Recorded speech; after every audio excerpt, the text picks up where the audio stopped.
Alto Parlante, tu podcast de política. Te decimos las cosas como son. Al micrófono Pablo Marín y Arturo Aramburu. Comenzamos. Bienvenida, bienvenido a un capítulo más de Alto Parlante, tu podcast favorito de política. El día de hoy estamos a un mesecito de la elección. Un mes exactamente de la elección del 6 de junio próximo, que todos ya vimos en anuncios y en espectaculares. No puede pasar desapercibida porque están las ciudades tapizadas. Mi nombre es Pablo Marín, me acompaña Arturo Aramburu en este capítulo que, a ver, siempre venimos nosotros de negro, ¿no? Pero la verdad es que hoy es un episodio en el que creo que hay que estar de luto muy duro. O sea, lo que acaba de pasar hace unos días, debido a negligencia, debido a falta de atención. Sí, honestamente creo que es uno de los temas de los que inevitablemente tenemos que hablar. No son noticias felices, por supuesto que no. Y se arrojan muchos responsables. Seguramente lo vieron. De lunes a martes, bueno, más bien el lunes en la noche, casi al finalizar el día, la línea 12 del metro de la Ciudad de México colapsó. Y sé que muchas veces ese tipo de notas, si no vives en la Ciudad de México, no dimensionas el tamaño de lo que está sucediendo. Sí. Se reportaron más de 23 personas fallecidas. Uh-huh. Hasta ahora. Hasta ahora. Más de 50 lesionados hospitalizados. Hubo momentos en los que había personas desaparecidas. Claro. En los que había muchísimo desconcierto. Había interrupción en la comunicación entre muchas personas que no sabían qué estaba pasando. Y el problema es que no fue un accidente. Justo, y quiero explicarle un poco a las personas que quizá no han visto el video. Es un video que honestamente a mí me parece muy fuerte porque, pues sabes que el metro para muchos es subterráneo, ¿no?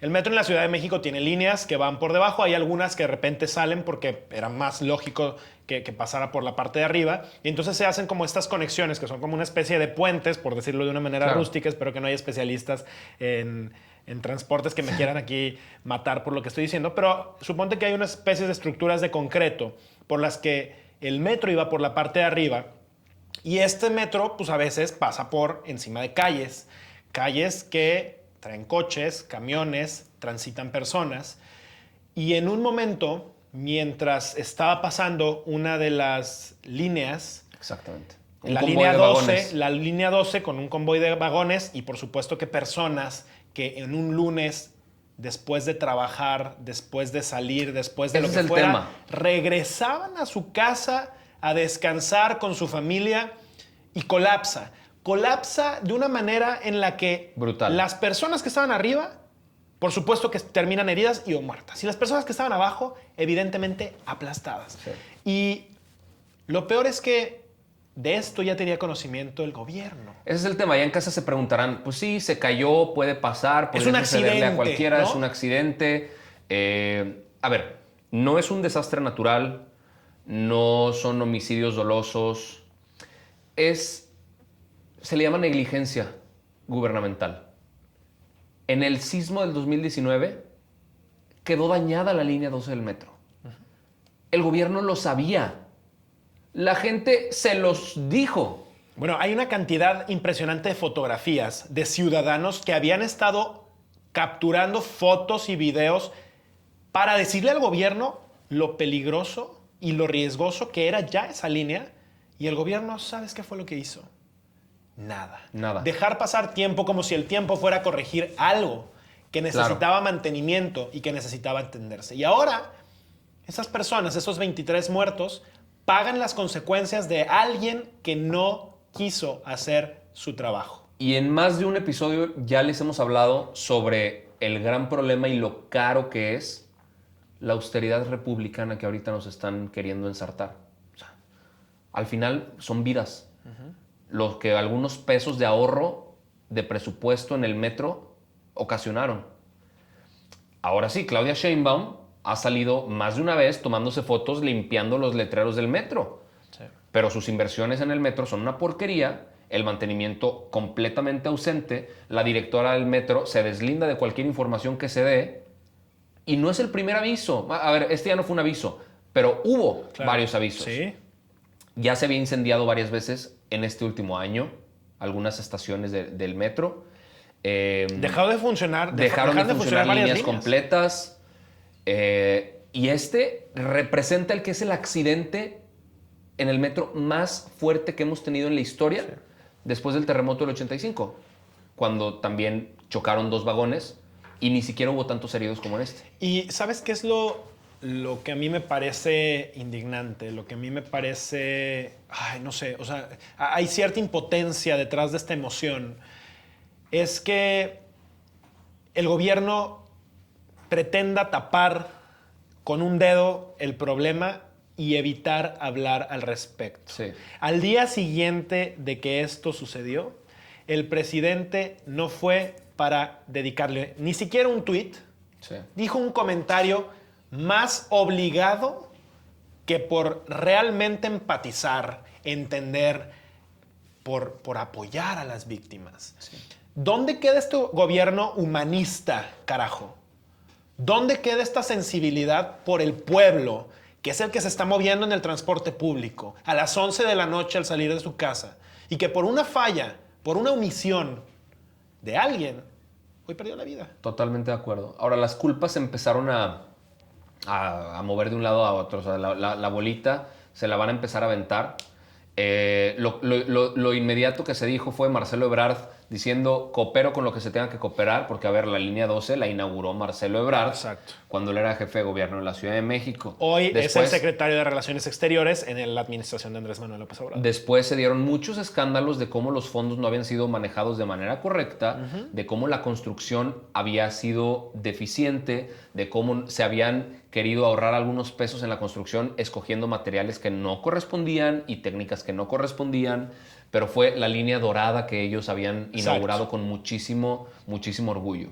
Después Mancera tuvo otro escándalo. El siguiente jefe de gobierno después de Marcelo Ebrard. Exactamente. Tuvo varios escándalos, justamente también por el tema de los fondos y por el mantenimiento que se le daba a esta línea.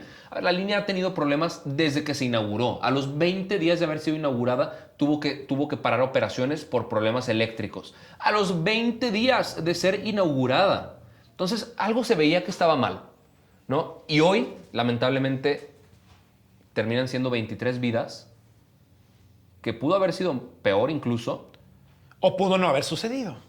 Eso es, o pudo no haber sucedido. Que eso es lo que tendría que ser la constante. Claro. O sea, si el gobierno hiciera su chamba, si el gobierno hiciera su parte, esto no Claro. debió haber pasado nunca. Ahora, información curiosa de esto. 2 empresas que participaron en la construcción de la línea 12 del metro son empresas que hoy están construyendo el aeropuerto de Santa Lucía y la refinería de Dos Bocas. Están construyendo nuestras obras monumentales. Ya quiero ver aterrizar a un avión en una pista con Mal las hecha. mismas características con las que están haciendo esto.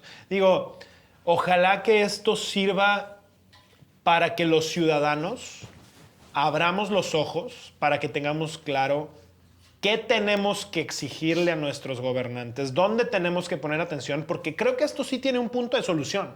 Y la solución es justamente ser mucho más activos socialmente, Sí. ser mucho más capaces de presionar con las cosas que verdaderamente importan y dejar a un lado la apatía, el no me importa, el si veo que el puente está mal, pues no digo nada, a mí no me toca, es el gobierno, compadre, sí, pero si tú vas encima de ese puente, se cae contigo.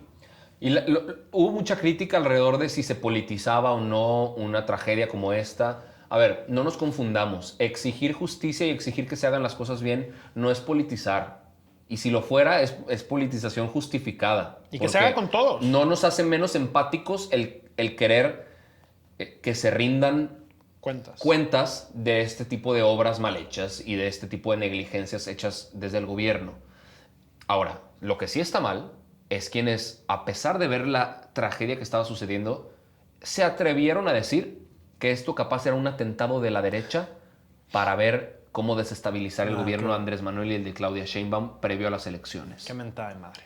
O sea, perdón, pero qué grosería para las víctimas y qué ganas de desviar la atención de lo verdaderamente importante. Estoy completamente Y si en algún punto se diera un caso en donde quien sea cometa un atentado de este tipo, cuidado, porque eso querría decir que nuestro Estado se encuentra en circunstancias completamente diferentes y que entonces estamos hablando de terrorismo. Claro. Eso es otra cosa. Claro, sería terrorismo. Estoy completamente de acuerdo. Ahora, estamos a un mes de las elecciones. Correcto. Estamos a un mes de las elecciones y creo que vale la pena utilizar ciertos minutos de nuestro tiempo aquí al aire para platicarle a la gente ahí en casa por qué es importante que hagan un voto chido. O sea, por qué es importante que no nada más se presenten y digan, pues mira, ahí se va al que sea y le pongo. O que ni siquiera saben por dónde irse, ¿no? Sí, o sea, un buen voto no solamente es ir a votar. Un buen voto implica, un voto chido, como diría Arturo, implica saber por quién estás votando y cómo lo estás haciendo. Exacto. Para después darle seguimiento a ese político y saber si efectivamente lo que te prometió, lo que te vendió, lo está cumpliendo. Si es tu primera vez votando, ¿qué va a pasar? Te vas a presentar el 6 de junio a la casilla donde te toque votar. O sea, tienes que saber dónde te toca votar. Vas a la casilla donde está instalado todo pues una infraestructura para que haya carpitas, haya observadores electorales, estén las urnas para depositar tu voto y demás. Obviamente ya lo sabemos, creo que pero no está de más repetirlo. Tu voto es completamente secreto. Nadie tiene por qué saber por quién estás votando, menos ahí en la casilla. De hecho, ayer platicábamos de eso, cómo proteger el voto Sí. y que no te digan por quién votar ni que te amedrenten. Esta parte es muy importante. Nadie puede condicionar tu voto. Hay muchas formas en las que pues, los partidos políticos son brillantes. Los partidos políticos son brillantemente estúpidos, pero saben perfectamente cómo darle la vuelta a la ley que ellos mismos crean para Sí. salirse con la suya. Sí. Una de las técnicas, y digo, está interesante mencionarlo de manera rápida solamente para que estés De los delitos muy al electorales. pendiente. Pues podría ser interesante solamente para Sí. mencionarlo. Una de las formas que hacen. Hay dos que son muy similares, ¿no? Uno es meten una hoja blanca al inicio. Entonces yo llego a votar, me entregan mi boleta y con la boleta me meto a mi casilla, que tiene unas cortinitas de plástico, y en vez de marcar eso, me guardo la boleta y saco una hoja blanca o una boleta falsificada, voto y las meto, ¿no? Y entonces, con la boleta en blanco, alguien, que es parte de los partidos, la recibe y la marca por el candidato que quieren. Y esa boleta ya marcada se la dan a un ciudadano nuevo que tiene que ir y lo que tiene que hacer para que le paguen sus 500 pesos, su torta, sus frijoles, Sí. con lo que quieras, tiene que regresar con la boleta blanca Eso otra tiene vez. un nombre, ¿no? No es carrusel. Ese es el carrusel. Ese es el famoso carrusel. Y entonces lo que haces es que puedes meter 200 votos de esa manera, porque entonces Por siempre casilla, les güey. llega por casilla. Entonces, un motivo para anular toda la casilla completa es encontrar o una hoja blanca o una boleta falsificada, porque Claro. querría decir que alguien hizo esto. Y entonces pudieron haber metido 300 votos de la misma manera. Claro, se van a la vueltita donde no está la casilla y entonces ahí lo están marcando y le van dando así sus frutsis, ¿no? A cada persona. Sí, y van repartiendo. Y van haciendo esto y por eso le llaman carrusel. Claro, y así como ese hay un montón, ¿eh? Sí. O sea, si te ofrecieron dinero desde antes. Es más, incluso es un delito electoral si hay publicidad de un partido o candidato cerca de la casilla o en la veda electoral. Claro. Que son estos 3 días Previos a la elección. previos a la elección. O sea, todos esos espectaculares y anuncios, spots que ves en todos lados, para el 3 de junio ya no tienen que existir. Que luego lo que pasa es que siguen ahí y se convierten en basura. Claro. Basura electoral que también, ojo, cuando pase la elección, ve cuántos de sus candidatos recogieron la basura de sus estupideces. Porque normalmente lo que pasa es que, pues si Se ya perdí, pues desentienden. de todas maneras ya no tengo nada que perder y ahí dejan una cantidad de cosas en postes, en espectaculares, etcétera, ¿no? Claro, deberían reutilizarlo para la próxima campaña, no sé. No debería de haber esas cosas. debería de o sea, haber no esas deberíamos de invertir tiempo y energía Claro. y recursos para ese tipo de estupideces. Claro. Entonces, tú vas a llegar el 6 de junio a tu casilla más cercana, donde te toque votar. Vas a formarte, te vas a registrar, vas a entrar a esa casilla. Casilla donde está completamente tapado y nadie puede ver qué estás haciendo o qué estás votando. Para los que somos muy altos, de repente sí te puedes asomar, la verdad. Y ahora, tú tienes que salir de ahí y depositar inmediatamente. No te puedes llevar el papel, ¿no? Entonces, La doblas en dos, depositas y te marcan el dedo. el dedo. Te marcan el dedo y con eso tú tienes la prueba más certera de que tu voto contó y que tu voto está depositado. Que por cierto, Ese mismo día, los votos se contabilizan a grandes rasgos. Y en México No sé, tenemos la bendición de tener algo llamado el PREP, que te da resultados preliminares de lo que se esperaría que fuera el resultado oficial. exacto. En otros países eso no lo tienen y por eso se tardan semanas en definir quién es el ganador. En México existe el PREP y el mismo día de la elección podemos saber quién va a ser el ganador. La verdad es que es una maravilla la forma en la que funciona el sistema electoral mexicano y yo no me voy a cansar de defenderlo y de aplaudirlo, porque estas son elecciones creadas por y para los ciudadanos. Y no, esto no es un comercial del INE. Nadie nos paga nada del INE para decir esto. Pero es que es real como el INE lo que hace es poner una estructura, es poner el esqueleto, la carnita y los órganos y todo lo que se necesita para que funcione este muñeco que se llama elección.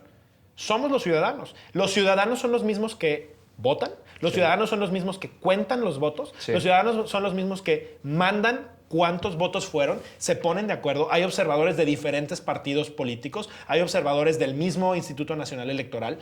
Es decir, es una elección en donde afortunadamente hemos logrado evolucionar en el país para que creamos en nuestros vecinos. O sea, porque a quienes terminas viendo el día de la elección, a nosotros que votamos en Guanajuato, por ejemplo, pues verás a tus vecinos, de donde está registrada tu credencial. Sí.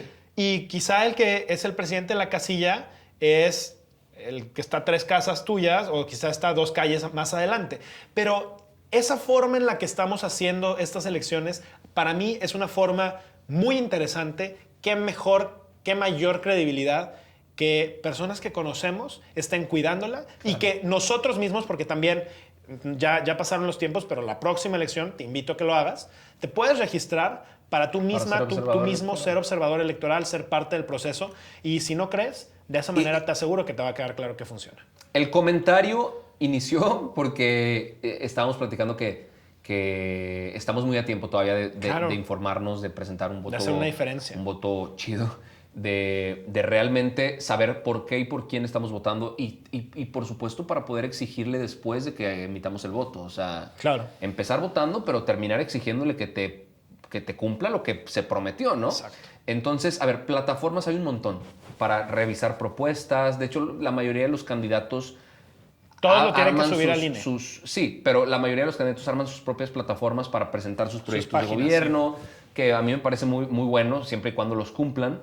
Claro. Y siempre y cuando ellos hayan incidido en su plan de gobierno. Y siempre y porque si cuando no- haya ciudadanos que le den seguimiento a eso. Justamente. Porque Siempre y si el cuando haya ciudadano no hace ciudadanos- su parte, Exacto. pues el político hace lo que quiere. Exacto. Entonces, a ver, lejos de ver quién es el que presenta una imagen más convincente en redes sociales, lejos de ver ¿Quién habla más bonito? quién habla más bonito, ¿Quién tiene más quién dice seguidores? que ganó el debate o no, vámonos al sustento, propuestas. vámonos a las propuestas, vámonos a ver, a que sean cosas que nosotros queremos vivir dentro de nuestros próximos 10, 15 años.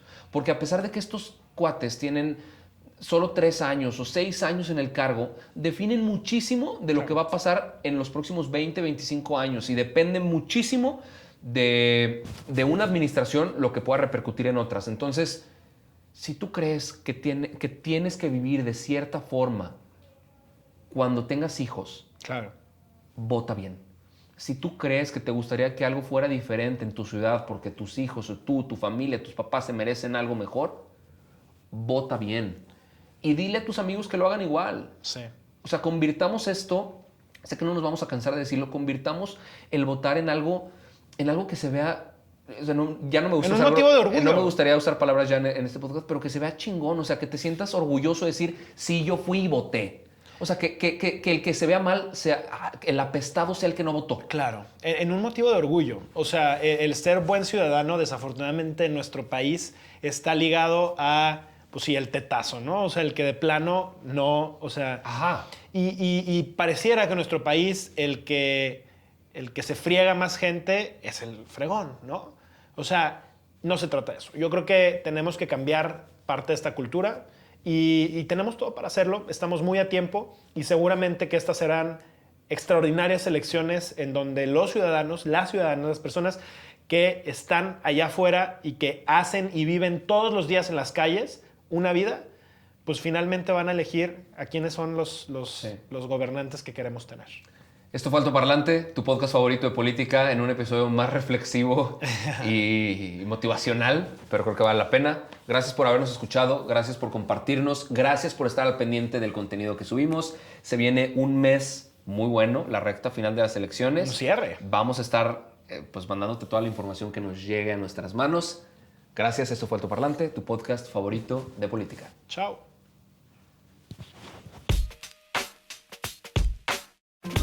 Esto es todo por hoy, pero sin llorar. Estaremos de vuelta cada lunes y jueves en todas las plataformas. Si crees que alguien necesita entender las cosas como son, compártele este capítulo. Nos vemos.